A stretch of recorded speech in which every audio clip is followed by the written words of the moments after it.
Titles, go. The longest pipe wins. You McGuyvered that shit. The full jack. That key does not fit in that hole. Hugh saves the day. Due to be murdered. We don't got no chicken. McMammoth. His wife's favorite finger. Ray Lewis was killing it. With a leaf blower. Yep. Let's do this. Warning. What you are about to hear contains explicit language, adult themes, and potentially disturbing content. The views and opinions expressed are those of the hosts and do not reflect the opinions of anyone else, anywhere, ever, in the history of the world. This podcast is intended for an immature audience and should not be listened to by anyone, anywhere, ever, in the history of the world. You know, fuck it. You've been warned.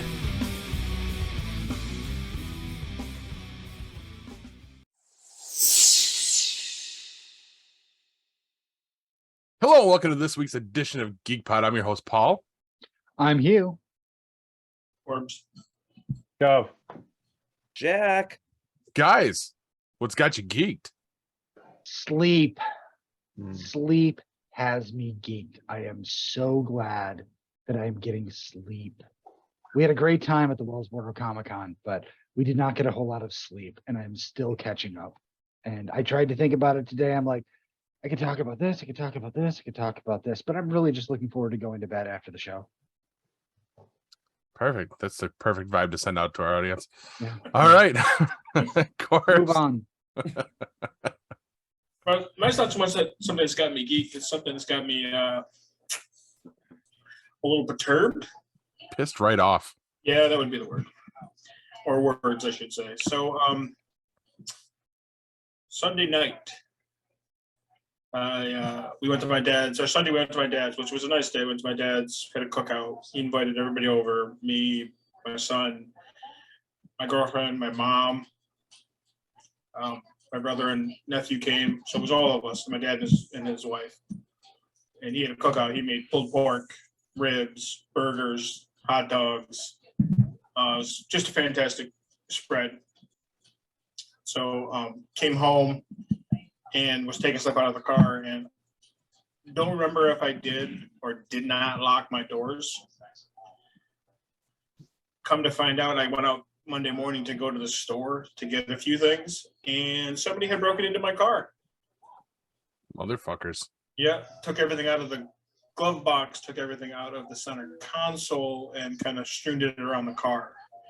So I kind of, because it had happened before, and I left that time. I left the door unlocked. I'm not 100% sure. I'm like 95% sure I left it unlocked this time. But they'd never done any damage to the car. Didn't break any windows, nothing like that. They still hadn't done anything like that. So I just started picking stuff up and putting it away because obviously, I was like, oh, well, what the fuck? So they broke into my car. I went through all my shit looking for money or change and whatnot. So I walked around to the passenger side to check to put the stuff back in the glove box. And noticed the passenger door was latched but ajar a little bit. So I was like, oh shit, I wonder if my battery is dead. The light had been on all night. I mean, we're talking from 8 o'clock, well, from whenever they broke in until 3 o'clock in the afternoon. Mm-hmm. I didn't know if the light was still on or whatnot. So I went to put the key in the ignition and found out they had snapped. There was a storage key I left in the car, and they tried to put that in the ignition and snapped it off. So they tried to steal your fucking car too. Yeah. Little fuckers. With a storage key. Not the brightest kids in the world. I mean, you can tell that key does not fit in that hole. I'm just saying. Any moron could see that. I think a trained monkey would know that. Well, if they're kids, they might not really know. Okay. We'll give them the benefit of that doubt. But I was pissed that I was pissed that this happened, and I was like, well, I gotta call the cops. Because they'd never done anything before. I was just like, okay, well, if it was the same shit as before, it's not a big deal. I mean, okay, you take the change out of my cup holder. What are you gonna get? $1.50 in nickels? Knock yourself out. So I called the cops. They came, not much they could do for a report because they didn't break anything. They didn't break any windows, didn't steal anything out of the car. So I was like, okay, you know, I wanted it on record in case it happened again, in case somebody else in the area had any problems or whatever. But then the issue became trying to get the broken key piece out of the ignition so I could use the damn car and not have it towed to my mechanic. Right. So I went on, you know, everybody's favorite channel, YouTube, and found a couple of things on how to get it unstuck. There was a couple of different ways to do it. I tried one of the ways, and lo and behold, it fucking worked. If you ever break off a key and it's not the point where you can grab it with needle nose pliers, get a glue stick, and it's got to be a big size glue stick, one that covers up the entire hole for the ignition or the lock or whatever it might be. And all you do is take a lighter, melt the end of it a little bit just so it gets soft, and just press and hold it on the actual door, on the lock, wherever it might be, ignition or whatever. Just press and hold it until it hardens again. But press not super hard, but hard enough where it doesn't move. And once it hardens, you got to peel the sides off all the way around, like just kind of loosen up a little bit, and then just wiggle the glue stick, and the key with the broken key piece will pop out. Dude, that's cool. Wow, you MacGyvered that shit. I did. Yeah. Wow. I did.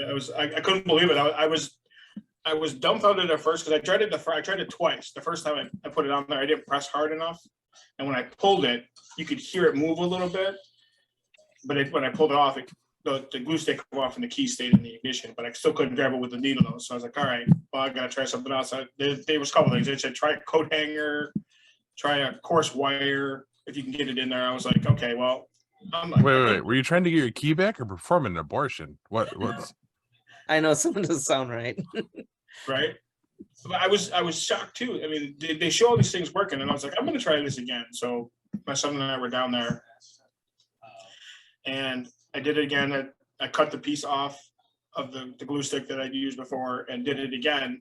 Same thing, softened it up, but I pressed a little bit harder this time and held it for a little while longer. And it just basically goes in and gets over that first little notch of broken key where it's locked. grabs it. Yeah. Yeah, it grabs onto it. And all you have to do, you have to lightly pull. You can't just yank it out. You got to kind of wiggle it out, and it came right out. And I sent the picture to you guys so you guys know that it comes out. So, but I was pissed at one point, but then I was kind of happy that actually worked. And I put my key to the car in, started it right up, no problems, nothing like that. So that was a positive to a shitty Monday. Yeah. Well, at least it did end up working out altogether. So It did. sorry that happened, but yeah. let me know when we find these fuckers, and I'll bring my baseball bat. Yeah. I got mine next to my bed. I swear to Christ, I'm looking out the window and I see somebody trying to break into cars out there, believe me, I am going to catch a murder charge. Are you in a situation where you can put up a security camera anywhere? I don't believe so. I'm in an apartment complex. It would be tough. Are you Yeah, on like a first floor or second floor? Yeah. I mean, what if you stuck your head out a window? Could you maybe attach it to the side there? It might would be not tough. even- It's tough because of the screen. You have to pop the screen out. And I want my security deposit back. But you're right, I've often thought about it because we've complained that people will come into our apartment complex and dump garbage into the garbage or into recycling that don't live there. We brought it up to our management. And the manager was like, well, we can't do anything about it. You have to stop them. I'm like, it's not my fucking job to stop them. Why do I have to worry about somebody dropping shit off in your bins?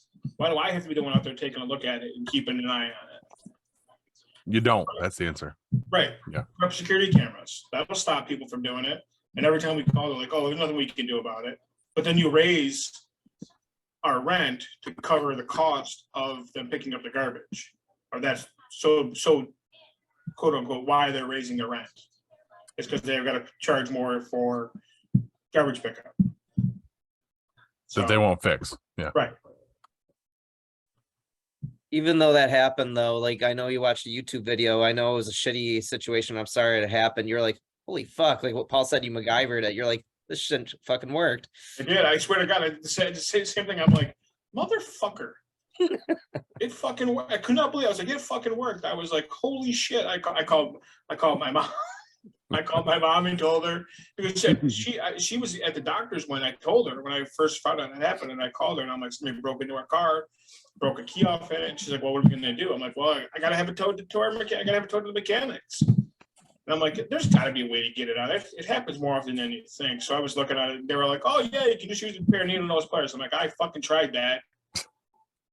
It broke off, and it was in a little bit too far for me to get the needle nose in there. So I'm like, I got to find another way. And Kelly had told me, she's like, oh, you can use a glue stick. And I'm like, okay, well, I didn't see anything about that, but I kind of scrolled through YouTube a little bit more, and I found one about it. And they were doing it on like a door lock. I'm like, well, the concept's got to be at least be the same. Right. So I did it, and it fucking worked. And I call everybody, told them. So I sent you guys the picture. It worked. And I'm like, fucking hey, McGuyver that shit. So That's awesome. yeah, so I was kind of stoked with that. So Too bad you can't put up a camera. I have several security cameras, and I used to get to watch the homeless people come by and take all of my cans out of my recycling every night. But now they've gotten brave, and they do it at like 3:15 in the afternoon, 5 minutes after I've set them out. They just come by and take them. they're just waiting for you to drop them off. Basically, yeah. Right. Don't be late. They're I'm waiting. considered a hot house now. When it comes to that. It's not just your house, man. When I stayed at my buddy's house for 12 days, my son and I, we got sodas and stuff like that, and we put the bottles and cans in the recycling. They're gone the next morning. So it's not just you. People walk through neighborhoods and do that shit all the time. So Oh my God. Jesus. Nice. All right, moving on. Kev. We're actually headed to Montana here in about a week, a little over a week. Friends of ours are driving out their truck and trailer and taking all of our motorcycles out. And they're making a 3-week trip out of it. And Kathy and I are making a 1-week trip out of it. So they're going to stop at a few places on the way out and see some old friends and family, and maybe ride a couple different places. And then we're all hanging out in this Airbnb together for a week. Yeah, it's really nice too. It's a really nice place. Going to go to Glacier National Park and Cool. Ride around there a little bit and see some cool stuff. And Kathy's going to go see if she can find a buffalo, wild buffalo. nice. You're gonna tame Tell it, her bring to it stay back. the fuck away from it. So she made what she thought was a joke about walking up to one and making friends with it. And my buddy took it pretty serious. He's a farmer. So he posted on Facebook this picture, the difference between a regular cow and a fully loaded assault cow, which was the buffalo. And so it's pretty funny. It's been a hilarious joke. So now all of the buffalo we see out there are going to be fully loaded assault cows. Perfect. So you're telling us the sequel to Dances with Wolves will be Assault with Buffalo? Yes, something like that. Yes, and if Kathy makes it back alive, we'll be happy. We'll be very, very happy. Yeah, but no, that's coming up, and we're all looking forward to that. So Awesome. yeah. And you'll be coming back just in time for your appearance at Sci-Fi Horror Fest. Actually, we're leaving the day after that. So I thought you came back. well, I like forget. the day Whatever. before. I don't remember. I don't know. However it's working. Whatever it's working out. But you'll be there. Yeah. To run Yep. Gaming with Geeks for the first time. Yeah, sorry about that. Yeah, I mean, really, could you have just scheduled your COVID for a different Yeah, time? no, Jeez, man. I tried hard. I'm really bummed I missed the Wellsboro Comic-Con. That was So you did end up with COVID, Kev? yeah, it was Sorry, was I not supposed to say that? No, it don't matter. I don't give a shit. Whatever. I thought I had it once before and never tested positive for it. This time I just thought I had a cold, and whoa, look at that. Positive. Whatever. Glad you're better though. Yeah. Yeah. You've had it's been a week. Yeah, about that. So last Wednesday I woke up with what I thought was a cold, sore throat. And then it just progressively got worse to the point where I ended up on telehealth, and they prescribed me those wonderful, wonderful Paxlovid pills. Yeah. And don't let anybody fool you. It is not a single pill. It is 3 at a time, twice a day, and they are easily the size of a fingernail each. they're nothing to sneeze at. Probably like that new Omicron variant you got right now, because that is very contagious right now for a lot of people. So Yeah, it could be.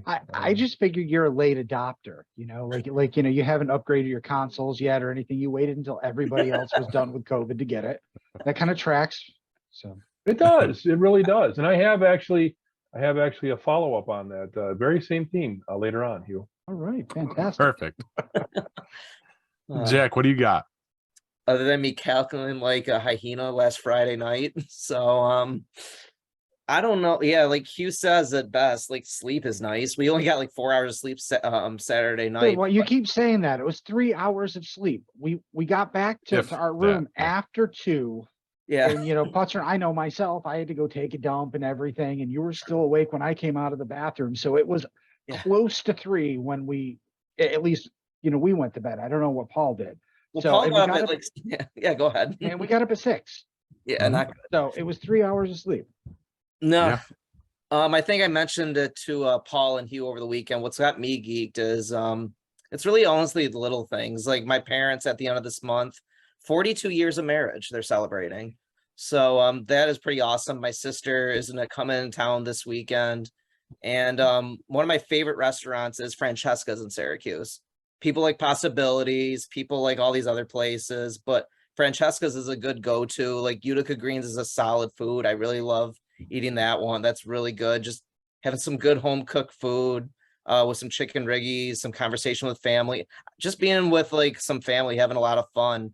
Because like I'll stay the night at my parents because my sister will be into town, and my dad's like, "Oh, you're staying? We can go in the hot tub. We can hang out. We can do all these fun things." And like my dad's acting like a little kid, like getting ready for like a sleepover or something like that. He's just so excited that 2 of his kids are staying over because we all have lives now. Because like I have my 2 jobs, my girlfriend, we do our podcast together. We just have fun. But my dad's face just lit up like it was like Christmas morning. Because he's just so excited because he's like, oh my God, okay, we can do this. We can do this. I'm like, sure, Dad, whatever you want to do. I think you want to be with Mom for your anniversary. He's like, yeah, fine. That's fine. But we'll just do all these fun Haven't things. they spent enough time together? 42 years. Yeah, 42 years. That's plenty. Well, that's what he said. He's like, yeah, she's fine. She's fine. Lindsay and Mom can hang out together, but you and I, we can have some fun. So like, yes, it's always when the child's always happy to see you with their parent, but now it's like role reversal. So it's really kind of fun just to be with my parents a little bit this weekend and celebrate their anniversary with my sister. He's like, finally, he's grown up and he's not an annoying little shit. I can actually hang out with him. I can't wait to get to that point with my kids. Right. Yeah, you can bust on each other. My dad actually was like, yeah, let's find that podcast. Like I went over the other night and he was like listening to it. And like my mom's like, let me see that too. My dad's like, yeah, leave me alone. I'm just listening to it alone right now. So my dad's just like going through it all and like he's working out, he's listening to it. So it's kind of fun. So homage to our dads and family. So that's what really got me geeked. Outstanding. Mine is Wellsboro Comic-Con. It's just recap time. I'm expecting you guys to jump in on this one as well. But wow, did we have a good time? We had a lot of fun on a whole little bit of sleep. Yeah. Good times was had by all. Kevin, I know you were out sick, but I do got to say thank you because I ended up getting a bomb ass room to myself. My room literally had like a bedroom and then had a whole like chill spot on the other side of a wall. The it was sitting fucking room. Cool. Yeah. And we sat a lot. Those of you that have seen the videos, the cackling video, got to see the sitting room. We got to hang out in there for a little bit while Jack like screamed like a hyena at fucking 1 o'clock in the morning. I don't know. Overtired. No, No, but it was I think it was the 2 beers he had, the whole weekend. How about lifting your lamp up and then it just like fell apart? Breaking the lamp. Yeah, thanks. It's first thing he does. First they come in and they throw hot pizzas on my nightstands and scar the fucking nightstands. And then Jack's like, fuck this lamp. And I don't know what was going on. Then there was, face down and ball sweat. What? Remember we talked about the pin drop and I flopped onto my bed and I'm like, oh shit, that's where my balls were. Yeah. You need to clarify that because that sounded like it could be something else completely. He dropped like a ton of bricks and he's like, oh fuck. I'm like, what'd you do? He's like, oh, ball tap. Yeah. And I didn't say ball tap. I said that's where my balls were. Ball tapping balls. Starting to think I didn't miss much. Oh no, you missed a lot. I mean, not to make you feel bad, but we had a really good time. Met a lot of really cool people. Yes. Yes, we did. Yes. Any of them going to be up at the Horror Fest? I don't No. think it- no one- Potentially. We met some cool vendors that do like crocheted crafts and Yeah. sensory Jesse stuffed and animals. was it her sister, I Her believe? sister. Yeah. I'm not even going to try a name because I think I know what her name is, but I don't want to be sure. Yeah. Speaking of, Jesse is a listener now. Hey, Jesse. Hello. She was So, my smoking buddy, Oh. Yes. She was. or in my case, vaping buddy. Yes. Really cool. Apparently also a big Kevin Smith fan, but somehow we never broached that. Her and I never got to talking about that. But they said they're going to try and swing in Friday evening to Sci-Fi Horror Fest and hang out with us for a bit. It was cool. Like you said, we also met another podcast, New Pod City. Give him a little shout out right there. Yep. So, Frank Sasso. yep, that was cool. He was there walking around in his Batman costume, screen used Batman costume. Yeah, screen used because he was a former stuntman, right? Yes. Oh wow. It was really cool. It was the Batfleck costume. Pretty freaking awesome. Oh wow. What's And I the- can see why he was a stuntman for that, because we had it on jawline and everything. I mean, Perfect. when he walked Yes. through, Paul had met him. I hadn't met him yet. I didn't know that he worked on the, was it Justice League? Or I don't know if it one was of those Justice movies? League or Batman V.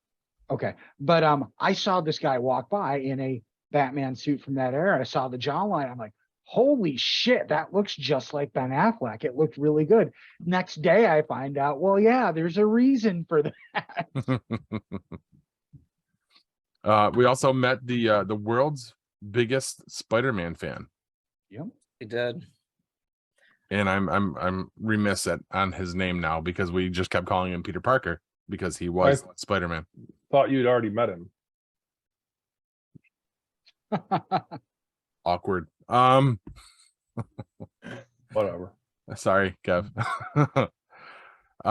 But we'd be remiss if we didn't mention that all this was made possible by Mr. Julian Stam. Thanks for having us. We had a blast. Hopefully he's gotten a chance to finally sit down and relax for a minute. That man did not stop moving. He was just on the go the whole time. Really cool. Great shop he owns. It's called Pop's Culture Shop. We went in, checked it out, 2-3 times?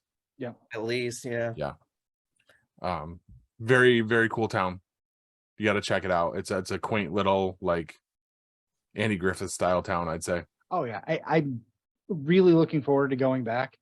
It's not huge. You know, there's only like maybe 5-6 blocks of town. Maybe, does it sound about right? Yeah. But what's there is just really, it's like stepping back into the 50s, like an old sitcom or something. Everyone's friendly, everything's clean, everything's nice. They were even talking about how they just plug their phones in and leave them and walk away because people don't steal shit.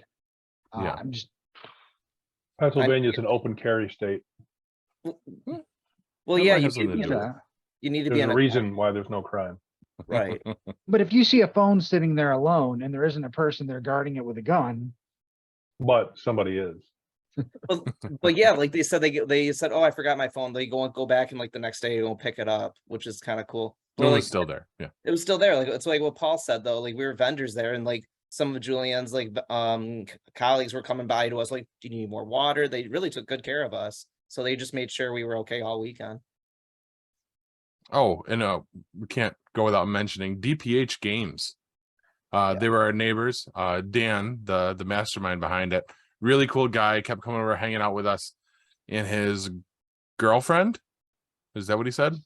well, you know, the way they talked, I didn't hear him say that, but she said things like, oh, the dog will try to get between us when we're trying to cuddle in the morning. So I assume there's something going on there. Yeah, there was definitely a relationship status there.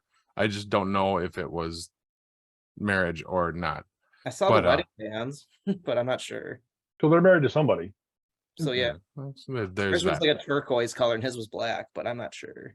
But the point being, she was really into the cosplay. She showed up the first day dressed up as one of the Men in Black, and they have the little, was it a pug?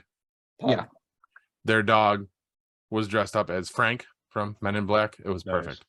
Day 2, she was Gamora. Oh, nice. Yes, it was awesome. Very awesome.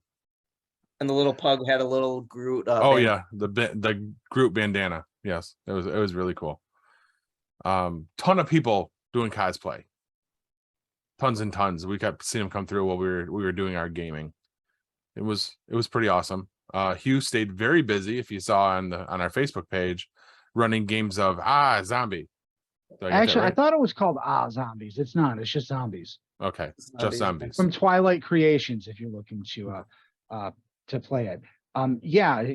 Should I talk about that a little bit, Paul? Real quick before we let Okay. Kevin take off on the next It thing. was really interesting because I was on the highway and I'm like, oh crap. I didn't grab any games because I was going to grab a couple games we had just in case. Turned around, grabbed them, made it on time. This is one of the games I didn't think I'd break out. I'm like, yeah, this isn't going to be popular. This is too complicated. You know, it's a board building, zombies and rules for the zombie movement, all that shit. I ended up, my first 2 players were like 7 years old. And you know what? They got it. And we played and played. And then when they had to leave, somebody else came in and picked up where they left off. It really worked. And I was constantly teaching the game to, you know, younger players and older players over and over again, but I figured out a system to make that work. I was just really, I was nervous. I was like, crap, this is never going to work. And it worked great. And I don't even feel like I can take credit for it because I just figured it out on the fly. You know, it's not like I'm awesome. I'm lucky. That's what I am. I'm fucking lucky. That's the secret to success, is being lucky at the right time and the right. Yeah. But they really enjoyed it, Hugh, though. Like, people gravitated towards you when you were doing that. You were showing them you really saved the weekend, though. Really, it was awesome. You did a good job with that. Hugh saves the weekend. There's your, There you go. There's your Paul. side. No, I'm kidding. I'm going to write that one down. He's already writing it down. No, it was good. That's cool though. That's awesome that It was. worked out that way. Yeah.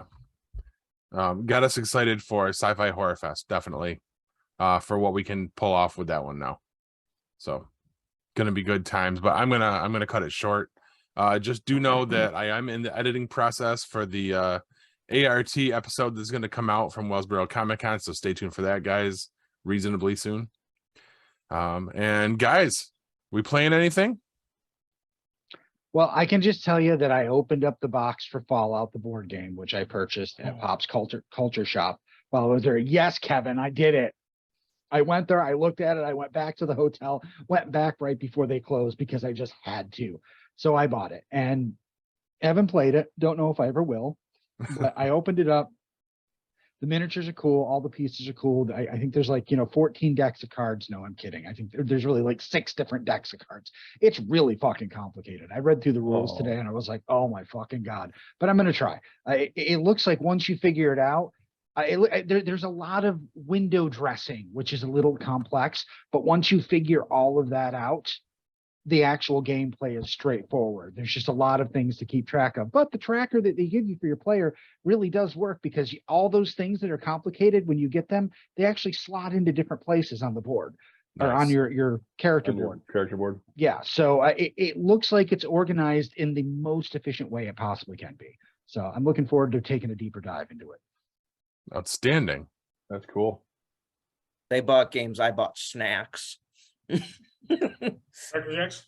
Yeah. My two favorite things. Twix. I have a report on what I'm playing. It's actually what I'm not playing. We had a power outage not long ago, and I was in the middle of trying to play some Far Cry 3. Probably my 4th time through the game at the hardest level.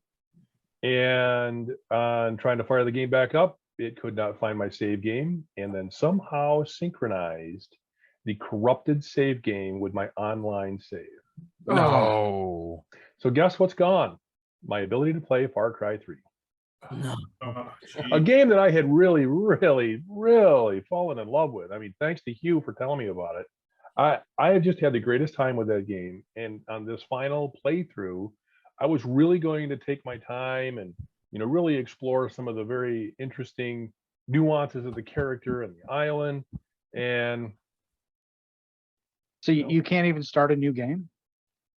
I can't recover any of the old games from online. I haven't found any method to do that. Even completely wiping my computer of all the old files, save files, everything, any remnant of the game, it's all in the online store, and those online stores for the older versions of games aren't maintained. What if you kill your internet while you boot it up and start a new game, and then use that to overwrite the cloud save? I might be able to do that. It might work. But it's actually going to be a good reason for me to get into Far Cry 4 or 5 or something. To move him on. Try to get into the next one, something like that. But I'm kind of bummed because if I look in Steam, I'm embarrassed to say that I've got 183 play hours that are now abandoned. But you like the game, that's all that matters. Yeah. Yep. Corbs, That's all I got. Yeah. you playing anything? No. No. No, I've been trying to play whack-a-mole. Whack-a-mole? Mm. When I find I know out what you mean. whack-a-mole. Is that code? Oh.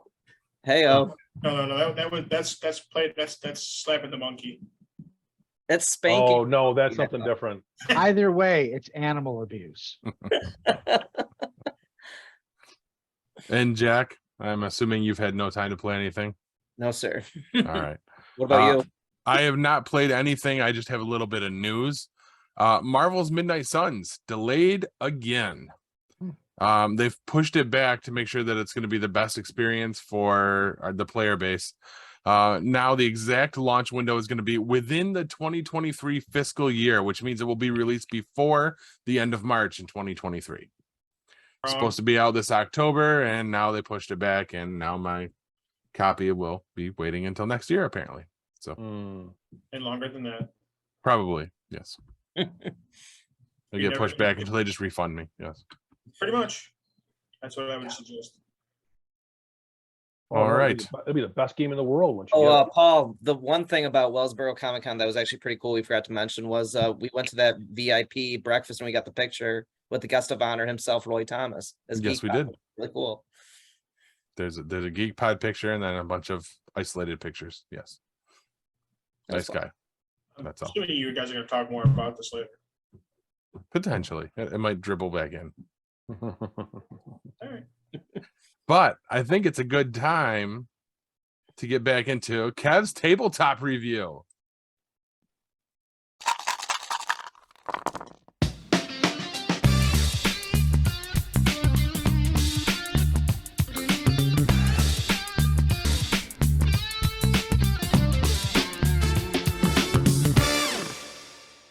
All right, so this is actually part 2 of the visit Paul and I had with an old friend of his. Had a game evening and presented us with some very, very, very cool board games.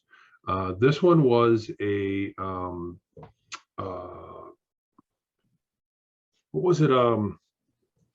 What do they do when they have to pay to get the different features? You know, the Kickstarter. Kickstarter. There you Jeez, drew a blank there. I think this one was a Kickstarter. I haven't really read through all the details of it to really see for sure if this is what It was. I remember them saying that. Yeah. Yeah. Okay. So, and it was 2022 release. So this one is called Transmission. So I'm going to read you a little synopsis. They've got on BoardGameGeek.com here. Based on the lovely illustrated world of Matt Dixon, Transmissions brings his world of mechanical friends to life. In the game, players share 4 robots, as workers moving around a rondel-style board, collecting engrams and electricity. These are used to gather ideas to improve your use of robots or items to score points at the end of the game. You also build your own set of connected flowing pipes while gathering birds and butterflies to score even more points. Those are actually multipliers. The game ends when no ideas are left. A player's robots are complete or no pipes remain to be built. After an equal number of turns, the player with the highest total score wins. Now, this game is absolutely beautiful. You look at the board, you look at the little pieces, because each one of these things that were mentioned in that idea that little synopsis. The ideas, there are these little tiny cardboard pieces that have a feature on them, and you assemble these on your player card to build the best robot that you can, and you get more stuff with each robot you use as you build those robots up on your player cards up on your card. I forget how the gameplay goes, but you have to you have a set of cards. So you are dealt a set of I forget how many cards, 5 or 6 cards, and in those cards you can play whatever robot you have in those cards, and the cards will have the 4 different robots, and you look at the board and you see where the robots are and you see what the possibilities are, and you play your card to control that robot for your hand. Move the robot to the place where you're going to get out of it what you need to get out of it, which could be more ideas or additional, maybe it's additional pipe or something like that. The idea being you want to collect as much of these things, the pipes, the ideas, building that card. You want to do as much of that as you possibly can before you run out of ideas, because once the ideas are out, it's the ideas and the pipes are the 2 things that run out the quickest. Yes. And once they run out, the game's over and you have to start doing all your totals. What a fantastic game. BoardGameGeek.com has it as I believe 2 out of 5 for weight. Ages 10 plus, 1 to 4 players. We played with 4 players, the maximum. 45 to 60 minute playtime. And our host was constantly telling us about the game, and it was constantly engaging in other conversations. So it took a little bit longer than that. But that was perfectly fine because it gave us plenty of opportunity to learn the game. And I would highly suggest looking at BoardGameGeek.com, because the pictures they have there of the game are phenomenal. Some of them are of the higher end pieces that must have been available for people that got into the Kickstarter at a higher level, because or they painted them themselves, one or the other. But you'll see the board, you'll see the game pieces, and not want to read you one more little thing, the mechanisms. Hand management, that's the cards that you're dealt. The rondelle, which is the shape of the path on the board. The set collection, that's the card that you have to fill for different purposes. Each one of the rows being for each one of the robots. So the robots do different things or have better features for you when you're controlling it. Variable player powers, that's again the card. You build it differently based on what you collect versus the guy next to you. And worker placement, which is actually where you place the robot in order to gain the features in that section on the board. Very, very, very cool game. We picked it up very quickly, and I would highly suggest this. It's on the more expensive side. It's a little over $60 any place I've seen it. But if you're looking for something that you can, again, that you want to get people involved that may or may not necessarily get into a game like this, I think this would do it. I think once they see it played through, or once they play through it for a few minutes, I think they'd be hooked. I know I am. Paul and I both went out and bought I forget the name of it. Splendor. Splendor. We both went out and bought Splendor when right after going to play in this game. And if I ever find transmissions somewhere, and I've been looking for it, I've stopped in quite a few game shops. If I find transmissions somewhere, I will definitely pick it up. Very, very fun game. What was your thoughts, Paul? I loved it. I had a blast. Yeah. I didn't start into the scheming on that game like I did on Splendor, but yeah, I think you still did pretty well though. I did all right. I think who won? Well, James, our host. Our host won. Yeah. Yeah. I think he had the most pipes connected, the longest pipe. Yeah. Yeah. He did say that as it works out, if you can connect the longest pipe, and really it's a matter of how you connect them and keeping the bends going in the right direction. He did say that there is a higher advantage to that. So if you're concentrating on connecting the most pieces of pipe together, as in life, the longest pipe wins. So I hear. We talk about pipes. Jack, when you get older, we'll explain it to you. Yeah. But I want to know now. No, that's fine. Yeah, and that's why I won't room with Jack. Thanks, Paul. You're welcome. Thanks, Kev. So there you go. Transmissions. Fantastic game. We had a blast with it. And again, thanks to our host, James, for introducing us to these games. Hopefully, at least Splendor will be playing at Sci-Fi Horror Fest with Gaming with Geeks. Yep. Yeah, because Kev, you'd be proud. Bye, Corbs. Corbs.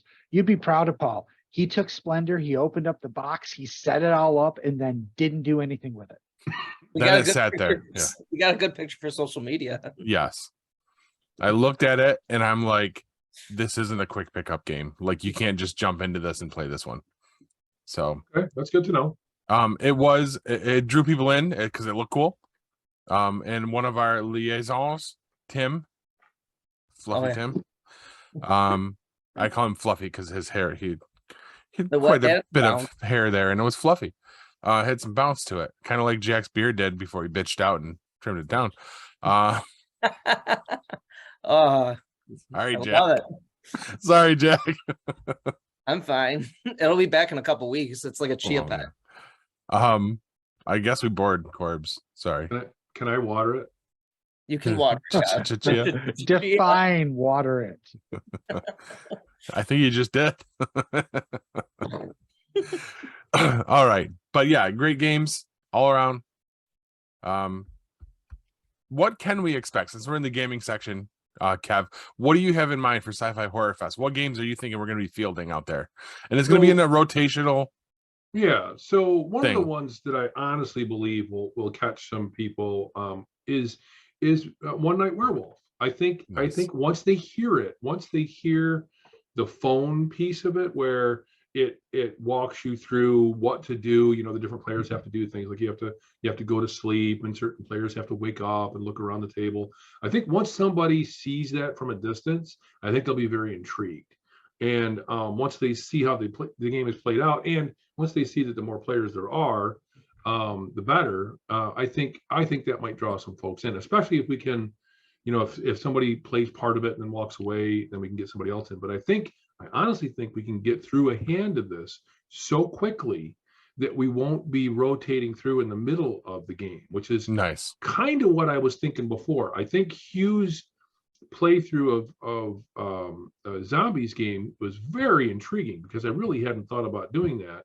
I didn't know how we would approach that with Splendor.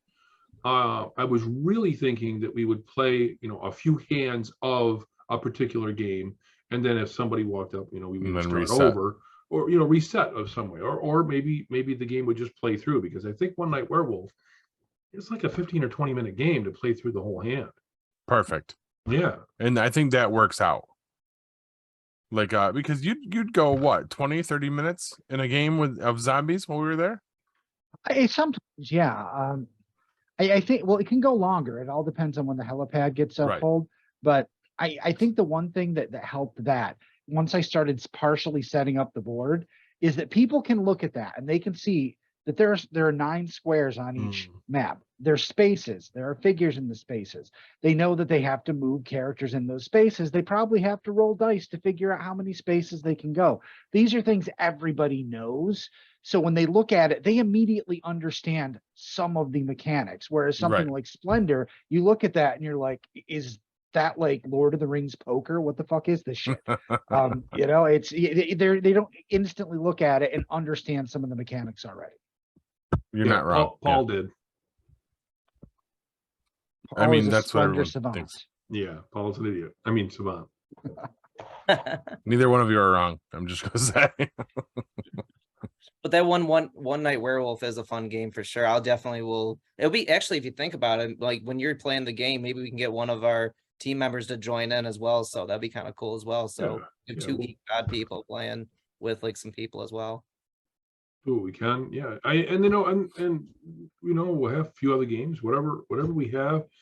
You know, we'll hit and miss on a few things. That's kind of the way I was looking at it before. Is we'll hit and miss on some things. We'll find something that works, and we'll just stay with it. You know, we'll just run with that. but we're gonna have a good time anyway you look at it. Yes. And what we figured out is if you beat us at the game, then you get the prize pack. We sent home a couple prize packs. They got the full Monty there. They got the can koozie, the stickers, the buttons that hopefully work correctly. And of course the business card, because we want them to scan the QR code. Nice. So Nice. I think you should refer to that as the full jack. We get the full jack. The full jack. Oh dear. all right then. If we don't have anything else to add in this gaming section, I think it's a good time to send it to break, and we'll come back for the news. Stick with us, guys. Awesome.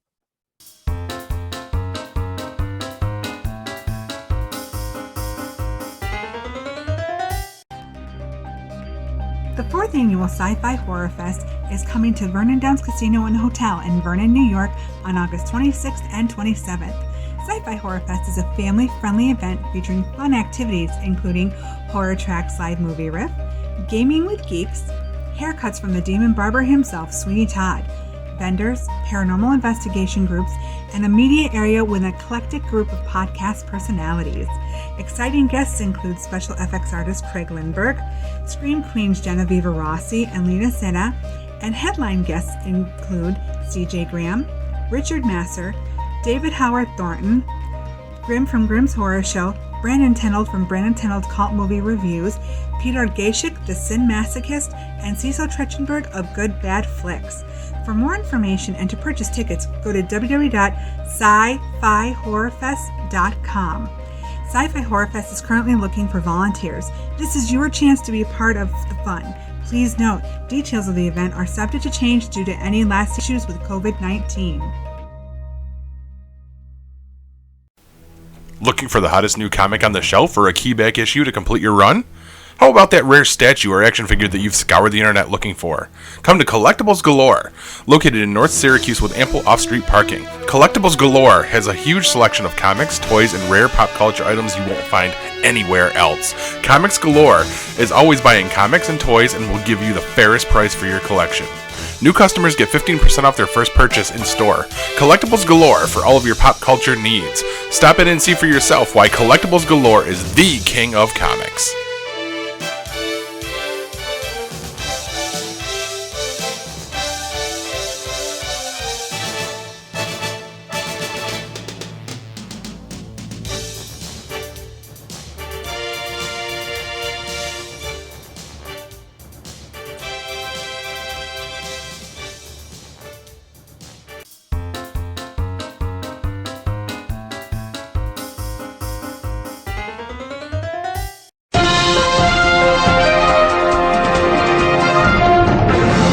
Now, before you look around for new animals to eat, here's the news. Speaking of which, first up, Big Mammoth or McMammoth, which has more marketing appeal? Science firm Colossal has been in the news recently as they are moving forward with a program to bring the woolly mammoth back to life. Using DNA from preserved mammoths and mixing it with Asian elephants, they believe they can de-extinct the cuddly herbivore. Why the mammoth and not something else? Well, there's the first reason is everyone loves the woolly mammoth. There aren't woolly mammoth hate groups online. Seriously, they looked into it. The second is the effect on the environment. The mammoth's weight and their proclivity to wander around for food used to compress the permafrost in the Arctic, slowing its melting and increasing its ability to capture carbon. The hope is this would reduce greenhouse gases and help battle climate change. They feel they're 5 to 6 years away from success. They also note, should things go bad, rolling back a few 1,000-pound animals would be easier than if they released, say, genetically modified mosquitoes or something. I quote them, so Jurassic Park, we're not going to do that. The other side of the coin is potentially more tasty. News of the woolly mammoth coming back to life hits the internet, and within a day, tons of articles are asking, should we eat them? Now, I know that's awful, but what else do humans do when we find something new? We either eat it or fuck it. I would say this is probably the better choice, of questions to ask. Now, a typical cow yields about 440 pounds of meat, whereas a mammoth would yield over 1,000 pounds. Advocates say this could be the solution to at least some of the worldwide food insecurity.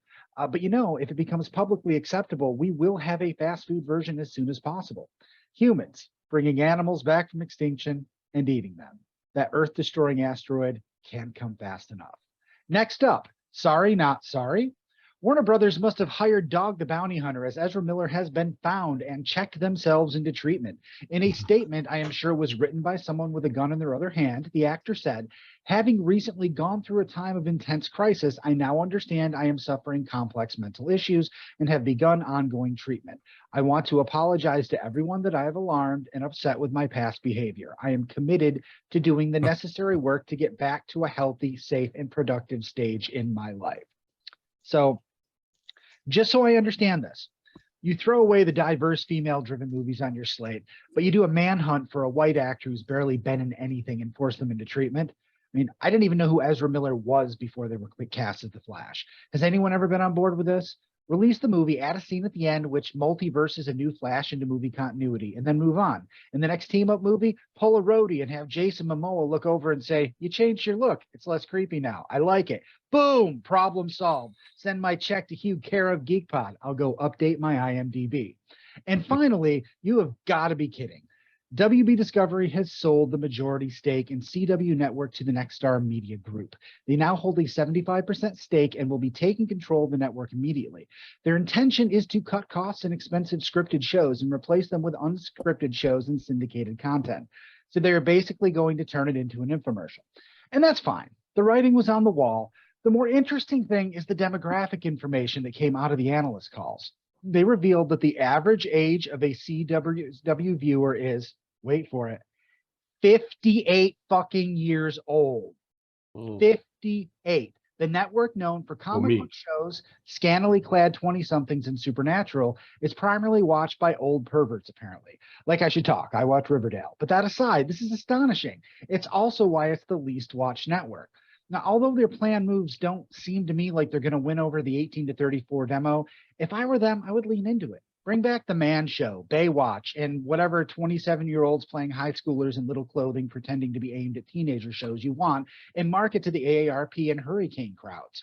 You aren't going to overthrow the big three with syndicated shows anyway, but you could lock in the dirty old man audience. I mean, it can't be worse than the ratings they have now, right? And that's the news, kids. Now a public service announcement. Do not go to the KFC on Erie Boulevard. In the nearly decade I have lived here, I have never had a good experience there. The employees seem like they could care less if you're there. The bathrooms and the rest of the place are dirty, dark, and disgusting. They never have enough chicken. I always have to wait 20 minutes for them to cook more, and it always tastes bad. They are the reason we switched to Popeyes. Now, yesterday, my daughter mentioned KFC, and like an abuse victim, I forgot how badly they had treated me and decided to give them another chance. I walk in and wait for almost 5 minutes. Finally, a girl in a hospital scrubs comes to the counter and asks what I need. I hand her a coupon for a 12-piece family meal, and she says to me, "We can't help you. We don't got no chicken." Not, "We ran out of chicken." Not, "We are making more. Can you wait for us?" She said, "We can't help you. We don't got no chicken." So what are you then? What is your function? Kentucky Fried what? Kentucky Fried shitty customer service? How about Kentucky Fried don't give a fuck? If they were literally out of chicken, you would think they put a sign on the door or something. So they clearly had chicken, but apparently didn't even want to throw any down for me and have me wait. Just go away, customer. We can't help you with what the sign on the fucking building says we can help you with. So I walked out and did the rational thing. I got out of my car when a car pulled up and told them not to bother. They had no chicken. Just for a few minutes, but it felt right. And at the very least, if you can't provide the most basic thing you are paid to provide, there is a word that helps a ton in these situations. It's the word sorry. I wish they'd torn down the place to build another unnecessary Burger King instead of the Denny's next door that they tore down. I should not have to be this angry about a fast food restaurant. Fuck you, KFC on Erie Boulevard. You know chicken heaven don't give a fuck. I hope you go to hell and get ass fucked by giant chickens with extra crispy deep fried dicks for eternity, motherfuckers. Breathe. Paul? Wow. In other news, koala bears are not bears. Back to you, Corbs. What? Yes, they are. Well, They're sometimes marsupials. you went dark. It says right in the name, koala bear. Actually, they're Yeah, just well, koala. Kentucky Fried Chicken's supposed to have chicken. Welcome to the New World Order. They got no bear. They got no bear. Corbs. Really, they ain't got no chicken either. No, So sir. I'm going to make a suggestion. Do you want KFC? Go to a different KFC. We did. We Get some had to drive koala. to Liverpool. Oh, You come to the new one out at my house? There's one- No, the one one on by your Electronics house? Parkway. Oh, I forgot about that one. Where's one near your house? Yeah, seriously. There's one right on 57 now, Where? right next to the thrift store. Really? There's the Burger King, the thrift store. Yeah. That's a KFC now? Yep. Wasn't there like an auto place? Yep. How long? huh. Maybe 6 months now. And I've been there once. Good. Did they have chicken? They did 6 months ago. Sorry, you. Fuck, did I miss that? No idea. I haven't eaten KFC in so many years. I can't Either. even count how many years. I've had it only twice ever my whole life, so It's always been so greasy that I just couldn't do it. Gives me the shits. the slippery. Well, there's that too. Corbs, are you watching a show or a movie review? What do you got? Always is the same way for me though. I don't know. Enough of the shit.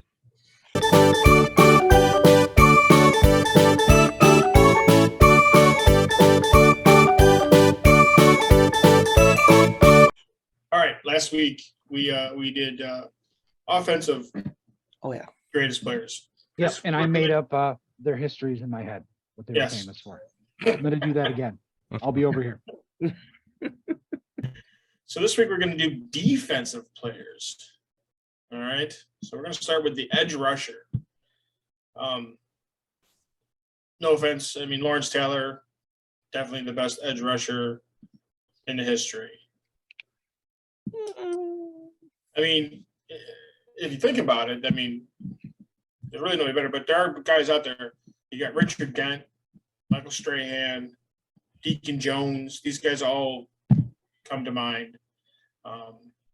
But Lawrence Taylor, bad in all that he had in his career, drugs, whatever it might be, still hands down the best defensive player I think out there. Can't really dispute that one. That one I don't really dispute. The next one they had was defensive tackle. Now, this one I kind of was like, yeah, I don't really know about this one. They listed Aaron Donald as the best defensive tackle. Now he's good. Don't get me wrong. And he might be the best player going right now. But there are a lot of players that came before him that probably a lot better. I mean, Richard Seymour, John Randall, Warren Sapp, Mean Joe Green. So I mean, there's a list of players I think probably deserve this a little bit more than he did. Not saying that he doesn't deserve to be there, but there are other guys that probably could have gotten mentioned. So the next one that they did was linebackers, and this one it was another one I kind of was. They listed Ray Lewis as the best linebacker. Okay, now again, he's a good linebacker, but I think there was a lot better linebackers out there than Ray Lewis. Some to come to mind: Sam Huff, Ray Nitsky, Brian Urlacher, Ted Hendricks, Chuck Bednarik, Mike Singletary, Dick Butkus, and Jack Lambert. I mean, Ray Lewis was good, and he was good for a long time. But I think there's a lot better linebackers out there than say Ray Lewis. He could have probably gone with a couple of different guys in that instance. Quarterbacks, I kind of didn't disagree with. The one they had was Deion Sanders. I mean, he revolutionized the position, but they didn't mention a few guys that I thought probably should have been mentioned. Paul, you'll like some of the ones that I have on here. I mean, you got Dick LeBeau. I think Champ Bailey deserves to be in there. Dick Night Train Lane. Darryl Green, known as the fastest man in the NFL. Mel Blount, and two Raiders that I could come up with. There's a third one that I actually think should be in there too. You got Charles Woodson. Oh yeah. Okay, and Lester Hayes. Mm-hmm. All right, and then Mike Haynes. Lester Hayes and Mike Haynes probably go down as the best tandem corners to play the game. They revolutionized the Raiders of the 1980s. They changed their defense. You couldn't pick one guy to pick on it. And Jack, you watch football as much as I do. They always talk about, oh, we're going to pick on this one cornerback every game. It's like, oh, they're going to pick on this guy. The Raiders of the 80s, you couldn't do that. These two guys were hands down the two best defensive players in that era. I think they should have been mentioned in this list, and they weren't. Mike Haynes was, but I actually thought Lester Haynes was better than Mike Haynes. But Mike Haynes played a little bit longer. He was with the Patriots before that, so maybe Mike Haynes might be a little bit better. But I mean, they left a lot of guys off that list for that position. So yeah, but still, I mean, you got to admit, I think they might have got that one right because Ray Lewis was definitely killing it. Oh, very good. Sorry, I've been waiting to make that joke. Right, and I don't disagree with Dion. I mean, Dion was hands down. He was the best defensive back. He changed the game, made it flashy. Did you say it was the best defensive black? Yes. Back. Oh. He wasn't. Right. He wasn't. All right.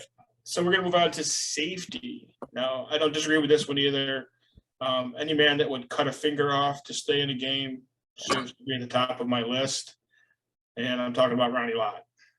Right. You guys all have heard the story. Maybe Hugh has. No, I haven't. He was like, no, I haven't. He dislocated and broke a finger in the middle of the game. Went to the sidelines, and the trainer was like, "Well, we got to take you to the hospital to have it set, and you're going to miss some time." And he goes, "Well, if you cut it off, can I get back on the field?" And he goes, "Yeah, but I wouldn't recommend it." And he just said, "Cut it off." God. Yeah, That's insane. yeah, just so he could keep playing. That's the kind of man he was. I did think they could have mentioned The man he was crazy. Well, yeah. Yeah, pretty much. I mean, that's the kind of thing you look back and you're like, man, maybe I should have stayed out of that game when you're trying to do something. You go home and you try to play piano, or your wife's like, that was my favorite finger. I mean, fuck. It was a football game. That's like Jason Pierre-Paul. Why hold on to a firecracker when you light it and lose three fingers? I mean, yeah, 2 fingers, but I digress. For safeties, I think they left a couple of guys out. Eric Berry comes to mind. Rod Woodson is up there.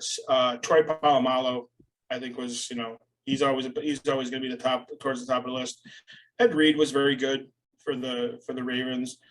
My favorite guy is Steve Atwater from Denver.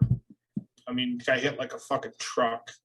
Any guy who could hit Christian Okoye. He's a big 250-pound running back.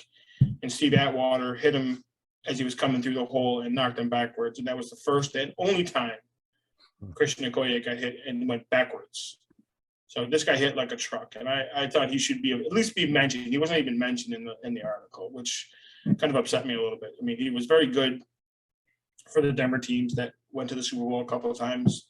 Before they won it, LA won the Super Bowls, so I thought he should be mentioned. Kickers, I didn't disagree with the kicker either. The kicker they have on here is Adam Vinatieri. He's going to go down as probably that's hard to dispute. Yeah, he's going to go down as probably the greatest clutch kicker. He won 3 Super Bowls. Yeah, right. I mean, he hit a lot of big field goals. Some of the other ones that I think should have been kind of mentioned. Jason Elam. He was pretty good. Gary Anderson, George Blanda, Morton Anderson, Lou Garza from the early days, and then most recently, and I think he may come up as the second best kicker, is Justin Tucker. Yeah, from Denver, or not from Denver, from Baltimore. Just really kind of a real, it's a really good list, and I don't think you could go wrong with any one of those guys as your kicker. But again, I don't disagree with Adam Vinatieri. Like I said, he's going to go down as probably the greatest clutch kicker of all times. Punters, punters is a punter. Punter they had at the top list. Did they even get names? Yeah, they did. They had a few. Wait, are they like the bassist in a band? pretty The much. drummer. You don't really get him. That one bar though. Punters are great. So the punter that they had a couple of them on here, but the one that that goes down for me is Ray Guy from the Raiders of the 70s and 80s. Couple of guys that kind of deserve to be mentioned. Reggie Roby from the Dolphins of the 80s. He was always good. Recently you got John Hecker, recently of the Rams. I don't know if he's still with the Rams anymore. And then our favorite wrestler, Pat McAfee. So he's in there. He was always a good kicker. And then the last position that I have to talk about is returners. And I didn't kind of agree with this one until I started reading some of the stats. They have Devin Hester as the best return man. And I thought to myself, I don't know. He only had a short career, but he had 5 kickoffs for return touchdown returns. So 5 kickoff returns for touchdowns, but he had 19 punt returns for touchdowns, if I remember the Wow. That's impressive. I didn't realize that. And I was like, okay, that's pretty good. But there are some guys that I think they mentioned one other guy, and they mentioned Gal Sayers, because I remember he did returns and stuff like that. But when you got Eric Metcalf, you got Brian Mitchell, Billy White Shoes Johnson. He revolutionized the punt return era of the early 80s with the Falcons. So with the defense, I mean, there were some that I kind of agreed with, but some I kind of was like, I don't know, So, but I just, like I said, I kind of was like, okay, well, I wanted to bring this up because like I said, I kind of was like, I don't agree with some of these. And I was just kind of wondering, kind of more like what Paul, and because I know Hugh, you're not a big sports guy at all. And so I just wonder what Jack and Paul kind of thought. I mean, anything that you guys thought maybe I left off the list? Yeah, one of your safeties. I'm very disappointed. It was Brian Dawkins. Where the hell is he? Isn't he hanging on your wall? Yeah, he is. But for edge rushers too, though, non-biased though, I would put like Bruce Smith and Reggie White in there too. Yeah, I just don't agree with that. Okay. Yeah. Reggie got to be up there. Reggie could get by you with a hand slap, is what they call it. He used to just smack guys in the side of the. Yeah, exactly, Paul. Yep. It used to be the swim move. Now it's now he literally he would hit you with his hand on the side of the helmet and push you. Yep. And then probably another edge rusher, not as high of the list, but a fanfare, but a very sleeper was Dwight Freeney from Syracuse University. That was faster. Yeah, I thought about Dwight. I did think about him and stuff. I also thought about for receivers. I thought maybe Reggie Wayne be in there instead of Marvin Harrison, because they went down. They were probably together. They were fantastic. But yeah, I mean, you can always there's always guys that you can think of that probably should be in there, and Dwight probably should be in there too. I mean, he's going to end up in the Hall of Fame. He was a fantastic edge rusher for the Colts.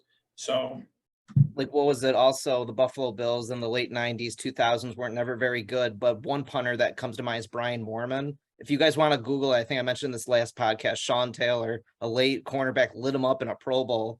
Oh my God, that guy could he flies backwards. I'm pretty sure we posted that video. Yeah. Yeah. I remember that one.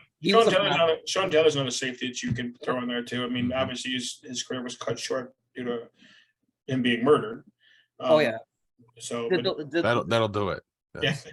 Did the list have long snappers like John Derenboss is a very good one too. No, they didn't get anything. They didn't get anything like that. I just kind of I went off the list they had, and then I kind of went through another list and was looking to see what they also had. That's where I came up with some of the other names too. But ESPN didn't have a lot of names for each one of these positions, and I was kind of like, well, you're missing guys. I get it. You got to keep it short for an article, but you could have at least mentioned some of these guys and maybe at the bottom where they had some of those guys. Well, how about these guys? And it was one or two guys, and I'm like, you're missing a lot of people in this. And I kept thinking to myself, who's writing this article? I mean, is it some teenager that doesn't remember these guys from the past? And that kind of irritated me a little bit too, because as we get older than we are, Like my kid is not a very big into sports and anything like that, but he's not going to remember Ray Nitsky and Dick Butkus. He's not going to remember these guys, Dick Night Train Lane. You know, they can see videos on these guys, but they're not going to understand the magnitude of these guys in that era. Correct. Yeah. In fact, in the far future, people will read those names and try to figure out what it is they did, Right. or what they were famous for. Like you're doing? Just like I do. Yeah. But Coach Corbs, when we're at Sci-Fi Horror Fest, I would love to hear what your team is compared to like a team that we put together. So like you pick your quarterback, running back. Like I want to see who you would pick, but that's another. So you want him to play fantasy football with you? Is that? Well, We're talking like all time. Yeah, Okay. we'll do that next week. And like, who's your, like, think about it, and it'll be my team compared to your team. I'm kind of curious, and then we can post it or something like that. And while they're doing that, Hugh, we'll pick our best Avengers rosters. Exactly. Okay. Kev, what are you gonna? Oh, Kev, you gotta pick something. What? You gotta go with the That's how I Avengers feel. roster or the football roster. And Kev's like, yeah, I don't know what's going on. here. Kev will be busy running the gaming table. So. All right, that was good. I like that. Let's move it along. Jack, how about your erroneous questions of the week?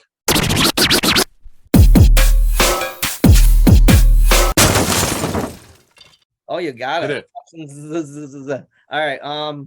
So I just picked erroneous trivia questions for the week, so they could be about anything. So let's So start off. you got lazy because you're tired. You just Yeah, picked random. it's like when you said it best. Like we're just You know, I have to ask you, Jack, is it What? erroneous question because we're going to get it wrong? Or is it erroneous question because you're lying to us about the answers? No, they're just erroneous. They could be about anything, so they could be any topic. But Basically, erroneous means error, doesn't it? Something that is incorrect. erroneous can be anything, so it could be a question about anything. Random, then we'll call them random trivia questions. Then, if you want to I'm call not it. doing the open again. God damn it. Yeah, exactly. I'm just curious. All right, so how about this one? What can be broken but never held? Wait, heart? No, Wind. no. A wish. Ooh, that's What? good. That's What, good. Kev? A wish. No, that's a good Yeah. guess though. Can't hold a wish. Your word. No, well, word is on the right track. I'm right. Just admit it. No, Promise? a promise. So Okay. look that way. I think mine was better. I think Hugh and I tie on that one. I know. How about this one? This one is actually, I did not even know this one. What is the thing Americans open 22 times a day? Which I don't even do this 22 times a day, which they say on average American opens it 22 times a day. Their Their email. wallet. That was a lot. It's not wallet, but I said email. not email, Front door. not front door. Their eyes. Refrigerator door. What'd you say? Uh, Corbs? Refrigerator door. Yeah, refrigerator door.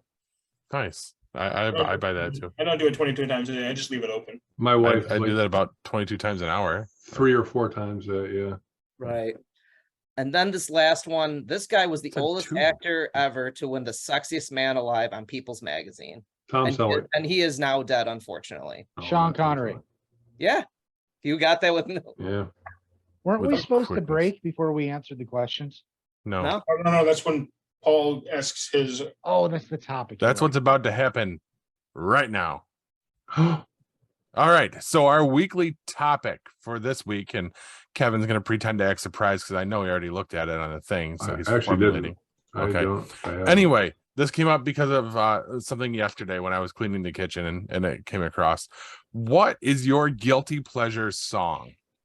It's a song that's not exactly cool, but you like really dig it. All right. So I'll give you guys a minute. We'll cut it to break. We'll come back with our answers for our weekly topic. Stick with us, guys.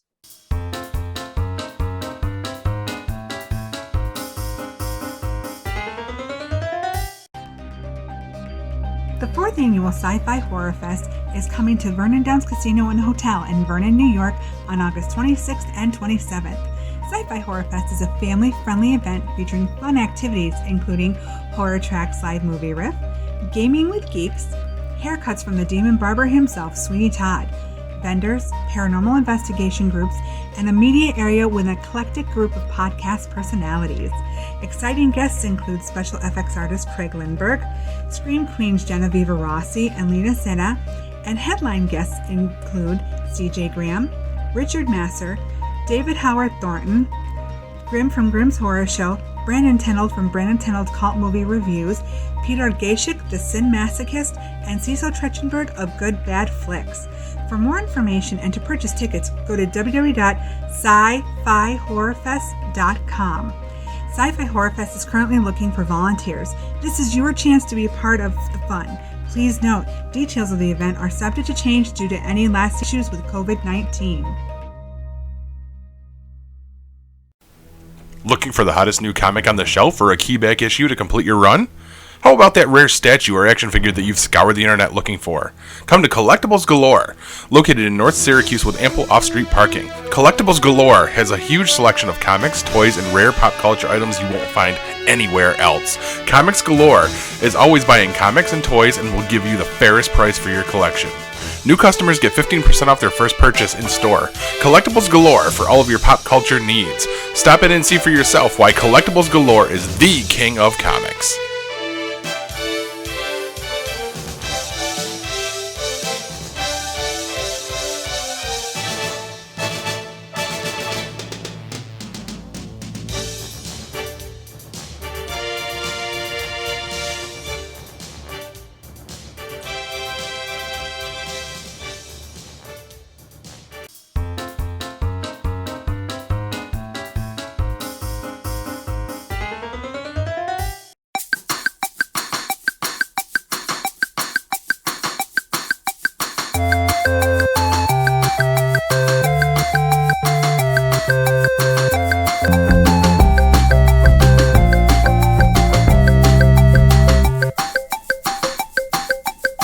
And that music means it's time for the weekly topic. And let me reiterate that question for you. What is your guilty pleasure song?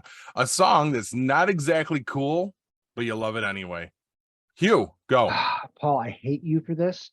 Actually, I don't hate you as much because you took so goddamn long on that break that I got to listen to both of them. So they're not going to be earworms in my ear when I try to go to bed. But I have two because I couldn't pick one. And they're both going to surprise you, I think. The first one is Right Here, Right Now by Jesus Jones. Oh. Do you remember that song? I do. I know that one. I actually bought that entire album and listened to it a ton. I got the DVD or the CD. Yep, with the little the purple CD with the guy. Yeah. Yep. I loved that song. The other one, and I had to make sure I pulled them both up. What's on Your Mind? Pure Energy by the Information Society. Do you remember Holy that cow, one? Hugh, are we I know that one. sides of the same coin? It's possible. I also loved that band. I got pulled in because they had the Star Trek snippets, in the song. But Oh yeah. fantastic. Yeah, it's worked so far, but we're not out yet. That one. Why are they Yeah. guilty pleasures though? You just like listen. I mean, they're weird songs. I mean, sometimes you hear them on the radio. Well, not the radio stations I listen to, but nobody seems to know who they are. I mean, Kevin's the only person here who really is like, oh yeah. No one else is. So clearly they're not popular songs, but I absolutely love them. And now they're going to have to go into my music rotation, and my wife's going to be like, what the fuck happened to our playlist? And she's already mad that I added Downstate's Kingdom to it because I think Cody Rhodes' entrance song is fucking awesome. Nice. I'm itching my foot. Sorry. That's hilarious. That's hilarious. Who wants to go next? Those are good ones, though. I gotta go because all of her music is top charts right now because she just died. Pretty much anything by Olivia Newton-John. I have always owned all of her albums. I've loved her since I was 8 years old. I had this huge crush on her, just like every other little boy in America. And I always wanted to go to Australia because I always thought all the women in Australia looked and sounded just like her. I mean, but anything. I mean, it didn't matter what it was. Xanadu, people are like, oh, it was a horrible movie. I'm like, no, it wasn't. It was great because Olivia was in it. Any of them. I mean, Xanadu is the one that first comes to mind, but physical, all of them. They just, but now it's not cool. No, now I'm cool and I don't like being cool. So I want to go back to, I liked it before, I didn't think anybody else did. We are definitely not two sides of the same coin, but we might be adjacent coins. I just have to ask, what the fuck happened to our order, Paul? Because Kevin rose his hand, that's why it changed. I don't I'm know. raising my hand. I'm did still that. seeing I the same Yeah, order. you have a hand there. How did that even happen? I didn't touch Does anything, anyone It's else right see the? actually. Does Yeah, I see anyone the see hand. the hand? You hit the I see hand the button. hand. but I didn't actually There you hit the go. button. Wait, what if I go like this? No, I'm. Is that what there's a- happened? No, it's at the bottom. There's a reaction thing. It can say raise. There's a thing that says raise hand. Interesting. Yeah, but I didn't actually click on it. Whatever. No, whatever. AI is built into Zoom now. Corbs, do you want to go or do you want me to Smarter go? Go ahead, Jack. Just guilty pleasure songs. Actually, they're my karaoke go-tos. So I don't sing karaoke, I perform because I am the most tone deaf person in the whole world. But I like No. I like to have a I good don't time believe when it. I do karaoke. So Scotty Doesn't Know is always a good classic. So you always got to have that one on because that's always like a good pump up song, which is always good. So I know all the songs. It's from one of my favorite movies, Euro Trip, and Lustra has the band, I believe it was called, but like I have looked up, but I looked up, what was that? It's just me in my mic. Okay. But Matt Damon did the cameo during the movie singing it, which was great. But also another classic is I'm Too Sexy. They're just guilty pleasures, like by Right Side Fred. They're just fun go-tos. They're just like you can listen to them anytime and you know all the words and just listen to them having a fun time. You like where you're at, you're like, all right, what I don't know what's going on right now, but they're playing right now. This is gonna be my next song for the next 3 to 4 minutes. I don't know any of those words. He's a liar. Corbs, Yep. Hang on. what do you got? Hang on.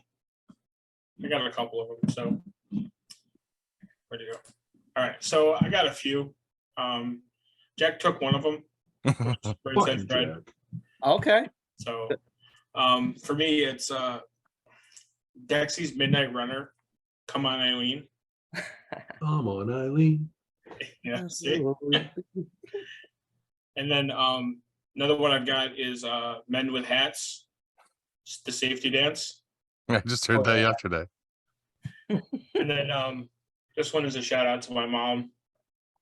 She just got back from Allentown, Pennsylvania. She went and saw Barry Manilow. Oh, boy. yeah. And for me, it's the Copacabana. Mm-hmm.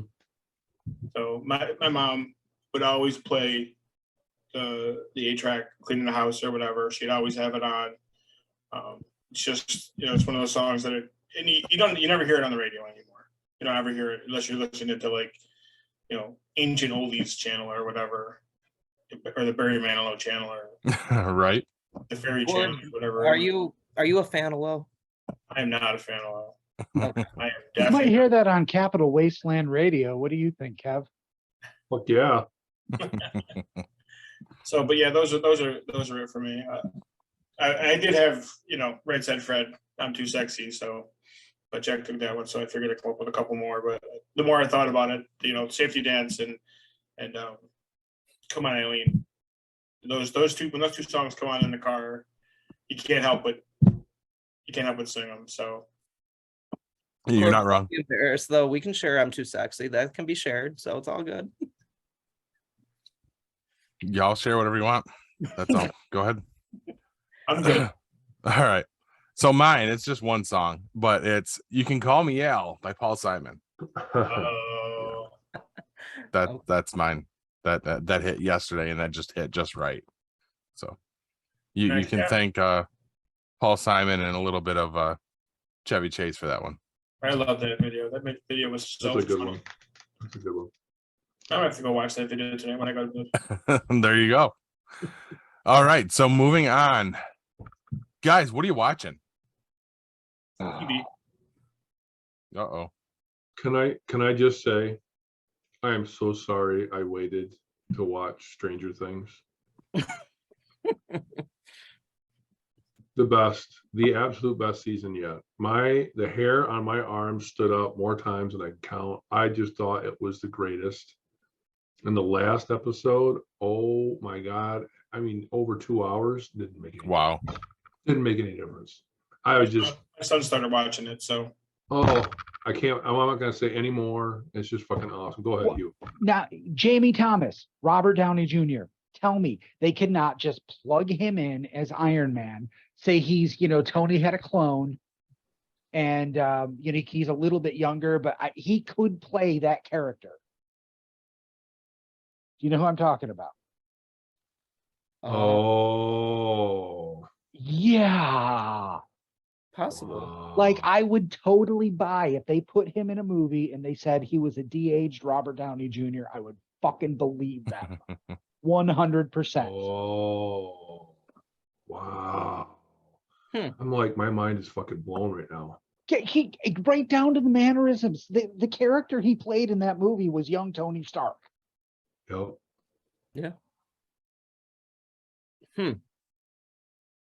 Do you want me to? All right. So, like, Hugh, do you want to go or do you want me to go? Jack, just go. All right. It's So- easier to ask for forgiveness than permission. All right. So basically, Mhm. like, we're so busy, like, but I saw 2 new trailers this week, which I'm very excited about. A movie that's dropping on Friday that I'm going to be watching. It's called, let's see, Samaritan with Sylvester Stallone. Did you guys see about this? This looks Yep. really good. Mm-hmm. So basically, it is about a young boy who learns about a superhero that his thought has been gone missing after an epic battle over 20 years may in fact be still around. So this has been trying to go out for a couple years now, but COVID put it on hold. But now that it's coming out on Amazon Prime, it looks really good. So I think that looks pretty awesome. I really want to check that out. And the last one though is the creators of Yellowstone have a new show with another Stallone picture, Tulsa. So that one, Tulsa? Tulsa, I've seen that one. I've seen previews for that one. That one looks pretty good. yeah, it comes out in November. It's the Paramount show, but Stallone, it always says Academy Award nominee. So Stallone's now in his 70s, and it's about a mobster that goes to Oklahoma. But this could actually get Stallone like an Emmy. This one looks pretty interesting. I definitely want to check those 2 out. Wait, you mean Stallone is all of a sudden going to develop acting capabilities? I'm not gonna lie, he's a guilty pleasure actor. He's the only actor in Hollywood that's had $3 billion franchises. So. The only reason you watch a Stallone movie is because you want to see Sylvester Stallone. You don't give a flying fuck who he's playing. You're No, you watching the don't. movie to see Sylvester Stallone kick some ass. Exactly. But like this one actually, yes, he's the mobster. Of course, he'll kick ass, but he'll also like kick ass in a very different way as like a mobster head. So like I'm kind of curious what he can do in this. So it looks kind of like a dark but a little serious, but always Stallone does like the Rockies or the Rambos, the Expendables, but this one looks a little bit more of a drama type feel, but I want to check out both of those for sure. Nice. Tulsa, what's that on, Jack? Paramount, he said. Paramount. Is it on Paramount? Okay. Yeah, that comes out in Is it- November. Is it going to be on Paramount or is it going to be on Paramount Plus? I don't know off the top of my Good head. question. No, Good question. it says it drops November 13th or something like that. I'm not. The least used television streaming service available today. Paramount. Really? Because it's also the most confusing. There's Paramount and Paramount Plus, and they've released shows on one that you can't get on the other, but then they'll swap them. So then you get on the other one, but you can't get it. It needs to burn. It needs to burn in hell and just completely go away. Well, that's because Kevin and I were talking about that with Yellowstone. It comes out on Paramount, but you can't get it on Paramount Plus until the new season drops, or until like 6 months later. Because Kevin and I are the only two that watch it here. I don't know, Jack. Do you watch it at all? I watched it up to the 3rd season. I'm not caught up yet because they're so long, but it's a very good show. Yeah. And hold on, you can't stream Paramount by itself. You can't just subscribe to Paramount. You can subscribe to Paramount Plus, but Paramount only comes in packages. Of course. It is Ridiculous. Kevin, Paramount. It's going to be on Paramount Plus. Okay. There you go. Well, now that you said that, that makes sense. Paramount is a TV station, right? It is. Okay, that's the reason why. they're holding stuff back to get ratings on TV before moving it to streaming to get ratings there. I completely understand. I completely It's understand. still a shitty model. It's a horrible model, and to do that to their customers after they made them wait so long, and then I'm going back to Yellowstone, to do that to the customers after they waited so long was complete BS, and I'll never forgive them for it. Well, we're gonna move to the day that, like we were talking about over the weekend, these networks, like so these streaming services, Disney Plus is going up to $10. I'm waiting for the day, which is gonna be told bullshit. They're gonna be okay, Super Bowl 100 only on pay-per-view or something like that. Like if they do that, that's gonna be like, what the fuck is going on here? We won't be around for that anyway. So Yeah. When is, I don't even know what I'm gonna be cryogenically frozen until they figure out what the fuck's wrong with me. Me and Walt Disney side by side. and John Wayne There you go. I like that one. and Peckinpah. Okay, I'll stop this madness and I'll go. The final season, or not final, the final episode of the 3rd season of Evil came out this past week. Kevin, go watch it. Evil. Okay, I'll tell you, the glowing review you just gave Stranger Things, I would wager that Evil is just as good. Okay. All right. And even here, now we're end of the 3rd season. Didn't see what happened coming. Holy fucking shit. It's just so good. Also, little thing I call When Animals Attack. It's actually a folder on my computer. So my wife and I were going, what horror movies haven't we watched with our daughter since we now are introducing her to horror? We realized that we haven't done any of the animal horror movies. And my wife's like, oh, like The Gray or The Edge. And I'm like, that's a great idea. And I immediately went and ignored those movies and downloaded all of the Lake Placids and Anacondas, which if you didn't know it, those series went in parallel because there's also a movie called Lake Placid versus Anaconda. Oh my God. I can't fucking wait to get to that. We are like three and a half movies in. It is so fucking awful. And I'm loving every second of it. The other thing I want to talk about is Tales of the Walking Dead. Now, this is the elephant in the room. Now, did anybody get to watch the first episode? Not yet. Okay. No. First episode, it's good. I actually enjoyed it. It was there were parts that was a little more lighthearted. I didn't hate it. What confused me is because I have AMC Plus. I was able to watch the first 2 episodes, except somehow I got them mixed up. I watched the second episode first. Now you guys had said, oh yeah, the episode with Terry Crews is on. We start watching an episode with Parker Posey. I'm completely confused. We get to the end of it. I'm like, this is not what first of all, didn't have any of the actors I thought were in it. I got to tell you guys right now, the second episode of this show, if you think they've jumped the shark before, if you think Fear the Walking Dead has done some awful stuff and ruined it for you, in any other universe, this would be a very entertaining episode of TV. But in The Walking Dead, I don't want to ruin anything. You know what I'm going to say? They did Groundhog Day. Oh God. Something that shouldn't be possible. I mean, yes, it's a universe with zombies, but it's a reality-based universe. This is fucking ridiculous. We're watching this. We're like, what the fuck is this? Now, if you take away the fact that it's in the Walking Dead universe, the acting was good. The story was good. There was nothing wrong with any of that. But a story like that should not be in the reality-based universe of The Walking Dead. It's fucked up. I don't even know what the fuck I watched.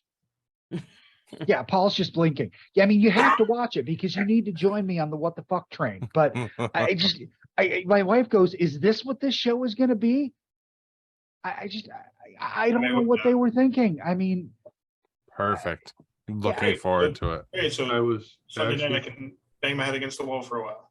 I was actually thinking about getting caught up so I could watch some of the new stuff. well, I mean, you still should. Okay, the first episode was good. The second episode is what the fuck. The third episode is going to be Alpha's backstory, so I'm sure that'll be really good. Mm-hmm. I'm just concerned now that they've said, hey, for this show, nothing is off limits. Yeah. And that's just, I mean, I think you guys have a pretty good idea of what the episode is now without giving out, the details, because you're going to know what it is right away. It's not like a big secret. But how do you do that? It shouldn't be possible in that. Yeah. Now I want someone to explain that to me, how that fits into Walking Dead canon. Interesting. Well, that's Kirkman. Or Scott Gimple. Mm. But anyway, I thought the first episode was good. What did you think, Corbs? I liked it. I liked it. It was kind of like you said, it was very lighthearted. It didn't really. It just centered around the two of them trying to find, whoever, whatever they were looking for.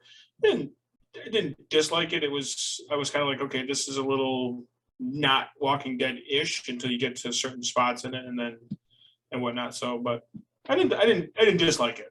Yeah, and you know what? I would be happy if they expanded the episode count on this show, and if they Right. do stories like that, even if they don't involve characters we know, because it is actually interesting. This has been happening to 8 billion people, and we've only seen what's happened to 50 to 2 70. areas, yeah. Yeah, I would love to see more little. They're bottle episodes, and that's good as long as the writing's good. But you can't have like fucking aliens show up on one or Right. Or Groundhog Day. yeah. Wasn't there an alien thing in the comic books? No, there was. Oh. Kirkman made a joke that that the cause was aliens, but then Oh. he did a comic and it was only published in Playboy. I mean, maybe they published it in a special edition afterwards. And it was called The Alien, and everyone knew that, and everyone thought, oh, we're gonna find out the origin. And what it was is Rick Grimes' brother was in the UK when everything broke out. Oh. And he is the alien in another country, and he doesn't really know people, and the world's going to shit, and he doesn't know what to do. And at one point, he just name drops his brother, who's a police officer in Florida named Rick or Georgia. Nice. That's where that comes from. That's funny. I'm wondering Nice. I'm wondering maybe if they're gonna at some point you may see some of these characters cross over into one or the other. Well, I think I think Tales of the Walking Dead, I think they're taking it easy this first season, but if they run with it and they seem to want to keep the universe going, that's a great way to occasionally tell a story about maybe one of our main characters in the future, tell one about the past, a character that's dead. I know they've talked about having Abraham come back and do an Nice. episode. They can have Glenn come back and do an episode. Once the main show ends, they have a lot more leeway because they can use any of the cast to tell Right. us. They can always go back and show origin Yeah, stories for that'll bring their costs way down Yep. as well. I think it's an excellent idea, and I would be happy with 16 episodes of that per year, Nice. Yeah. as long as it's not Groundhog Day. Well, the way you just said it, bring characters back from the past. David Morrissey, the governor, an origin story about that would be really cool if they did that. Yeah. His character is way better in the graphic novel, though, but still, good character. His character is way different in the graphic novel. I In the know. TV show, the TV show humanized him, so it's so different that I don't think saying better is fair, because he did an amazing job humanizing the character, giving him motivation, where in the comic he just looked like skinny Danny Trejo and was fucking crazy. So, which was also cool. But yeah, I can't look at him and say one's better than the other. Whereas I can look at, comic Negan versus, real life Negan or TV show Negan, and they're close enough. I can, decide whether or not I think one's better than the other. Good point. All right. I I guess it's my turn, right? Yeah. So, Kev, you finished watching the Terminal List, yes? Did we? Yeah, you said you did. Okay. Yeah. Yeah. So that was I enjoyed that. That was very good. You're right about Ben at the end. Yeah. I think you said that like the first episode you watched or whatever when he came into it. I didn't really get that until probably when he was helping him at the compound. That he was part of what was going on. Yeah. But yeah, and then my question to you, Kev, about that whole thing is, do you think he actually killed him on the boat? They didn't show it. You know what I mean? So the character, he's ruthless. He saw that he had a job to do, and I think he saw in Ben's eyes that Ben knew what he had done wrong, and he knew what his end needed to be. Because I don't think Ben could live with himself after that. Okay. Yeah, I think that Chris Pratt's character there, I think he was doing Ben a favor. And I don't. Okay, yep, I can see that. I think that's as much that as him doing what he set out to do and finishing the job. Yeah. So I agree. It was a phenomenal show. I'm hoping they come out with a second season for it. Yeah, it's quite the book series. Yeah. Yeah, so there's a potential there. Right. And then the other thing I watched yesterday, just started watching it, brand new series. It's the Dark Side of Comedy. Oh wow. So I was like, oh, I wanted to check this out. And the first episode was all about everyone's favorite funny man, Chris Farley. Ooh. So it was very good. It told some interesting things about him and how he obviously, I mean, y'all know, everybody knows his struggle, alcohol, drugs, and all that stuff. But I mean, he tried to get sober many, many times, like many addicts do. Get sober for a while, relapse. Get sober for a while, relapse. Lauren Michaels tried to help him out. I mean, Adam Sandler, Chris Rock, they all tried to help him. But he was just, the way that it came up in the TV show, it was basically like he was so insecure about the way he looked, being so overweight. Mm-hmm. That, you know, his big thing was, well, fat man fall down, everybody laugh. I mean, his thing was the pratfall. I mean, yep. Him falling through the table or whatever. So it just was interesting. Like I watched it. They talked to his brothers and stuff like that. He had 3 brothers and a sister. They were all very funny. His mother and father, both kind of pranksters with the whole family. They just always were laughing and joking. But they all said that he was far above everybody else. He just had a knack for knowing the room, and he could read the room, and he was always trying to make everybody laugh, and he was always looking for that laugh, and he was always very insecure about it. He was always trying to reassure himself, asking people, "Oh, was I funny tonight? Was this funny?" When his movies didn't do well, that's when he relapsed. When his movies bombed Gotcha. or whatever, he would relapse. Which I didn't get this part. I was shocked at this one, but his sober coach was Tom Arnold. Right. I probably the same when they were talking to him, and Tom Arnold said it's a selfish thing. You're trying to help somebody be sober, but they're helping you it helps you stay sober. Okay. So, it was just, and all these guys talked about him, all these other comedians would talk about him, how funny he was, and they could just see the cry for help, and nobody could help him. He just didn't want to get clean. His big thing was he wanted to be Belushi. Okay. And he wanted to die like Belushi died. His running gag, or he would tell people that, wouldn't it be nice to just overdose and be gone? Just like Belushi did. And he ended up just like Belushi did. So, it was interesting to watch. It was a little sad to watch. Mm-hmm. I have a family history with that. So it hits home a little bit more, seeing it firsthand, and then watching a show about somebody who went through the same things, and you can see the similarities. So it just kind of hit home a little bit more for me. But again, it was a good show. Next week's episode is about Andrew Dice Clay. Nice. So I think they're going to talk about, I don't know who else they're going to talk about, but I'm looking forward to that one too, because everybody knows Dice. He was funny, very controversial. Yes, he was. So I'm looking forward to that one too, and seeing where that comes out, how that comes out. So it looks like it's going to be an interesting documentary series, I guess is what you would call it. Mm-hmm. So I'm looking forward to that. They're coming out with another wrestling one that The Rock is putting together for Vice. But off the top of my head, I can't remember the name of it. So when I see it next week, when I watch The it. Territories. The Territories. Oh, nice. Yes. I'm looking forward to seeing that one too. That one looked pretty good too. It talks about wrestling before Vince McMahon That'll be nationalized interesting. it.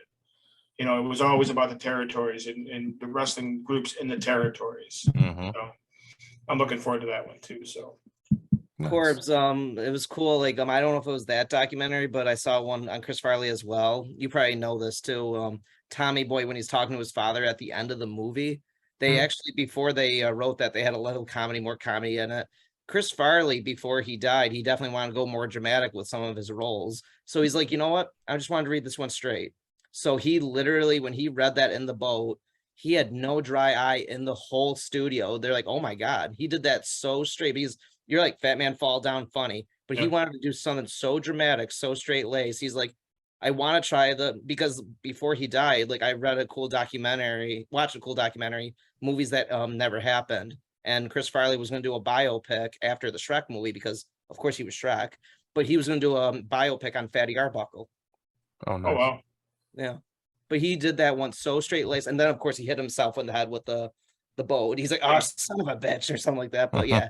But like, no, he did. Everyone's like, oh my God, Chris, you can really act. He wanted to do that. But I thought Mike Myers was Shrek. He They is, read- but Farley was supposed to be. Probably was Chris okay. Farley. Yeah. So they shelved it for a while, and then Mike Myers picked it up. He's like, I want to pay homage to Chris Farley for this movie. Yeah, and you know, you go back and look, and all these actors that were with him on Saturday Night Live. I mean, and they were all close, but he was a legendary partier. You know, that was the thing. And they explained it. You know, Monday y'all got together. They introduced the host, because the last thing that he did before he died was hosted Saturday Night Live. They brought him back to host Saturday Night Live to try and help him get sober again. That's when he was obviously in his downward spiral. So Lauren Michaels was like, well, let's see if we can help him. Let's bring him back, and hopefully we can get him clean while he's here. And it didn't work. It didn't work, obviously. Yeah, he was a mess when he was there. I mean, he was drinking, doing, you know, speedballs and heroin and stuff like that. So it was a bad mix. So they explained how the whole week goes, and they have an out up until like I think Saturday at like 5 o'clock, where they can decide if the host that they have for the week is the host they want to keep, and then they film it. Obviously, they film it live at 11 o'clock or 11:30, whenever it comes on, and they kept him on there, hoping it would help him and he would be okay, or it would be an absolute train wreck. Mm-hmm. And they figured that train wreck would get him ratings. So they were looking for twofold. They were hoping to God that they would get him sober, and then he was dead like 6 days later. It was just, you know, there was just I was just like, holy crap! But that was their last ditch effort. A lot of the guys there were trying to help him get sober. The first time he came to the studio after the first year or whatever, they found him downstairs, I guess down at the bottom of wherever it is, the studio. There's a McDonald's in the very bottom of that basement. David Spade and another actress were going down there to get something to eat. They opened the elevator and he was standing there, and he was so out of his mind, standing in front. They didn't even know where he was. Like they tried to get him to his office to let him sober up, and they ran into Lauren Michaels. And Lauren Michaels didn't, you know, you would figure if you see something like that they're going to get fired. And Lauren Michaels just kind of pulled him aside and said, you know, you need to get help. And he went and got help and got clean. He was clean for like 3 years. And then he just relapsed, and it was all over after that. So It's too bad. it is. That's it. And that's the way to bring the show down. Way to Seriously. go, Corbs. Hey, when I talk, I bring the room down. You brought the show right down to the basement McDonald's. Oh, You can eat our way out of this. Go for it. Well, I don't have anything. I've had no time to watch anything. So, Well, fuck. Jeez. but I guess we can wrap this thing up. You can drop some nuggets. I can. Well, then drop your damn nuggets, damn it. If you'll be my bodyguard, I can be your long lost pal. I can call you Betty, And Betty, when you call me, you can call me Al. Good night, everybody, and megabyte me, Al. This has been a GeekPod Network production. The fourth annual Sci-Fi Horror Fest is coming to Vernon Downs Casino and Hotel in Vernon, New York on August 26th and 27th. Sci-Fi Horror Fest is a family-friendly event featuring fun activities including Horror Tracks Live Movie Riff, Gaming with Geeks, haircuts from the Demon Barber himself, Sweeney Todd, vendors, paranormal investigation groups, and a media area with an eclectic group of podcast personalities.